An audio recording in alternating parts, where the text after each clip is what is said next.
Depression, anxiety, stress, नींद ना आना या फिर वर्टिगो, चक्कर आना या फिर ब्रेन स्ट्रोक आजकल बहुत कॉमन कंप्लेंट्स रहती है। इवन टीनेजर्स या चिल्ड्रंस भी हमें कहते हैं कि उनको नींद नहीं आती।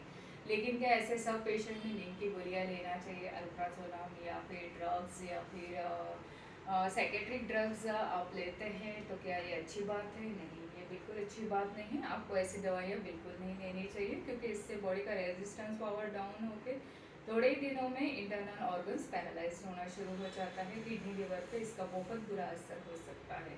तो नींद न आने के लिए सिंपल हर्बल मेडिसिन भी आप ले सकते हैं। इसमें टैबलेट्स और चूर्ण देते हैं, गाय का दूध और घी पिलाते हैं।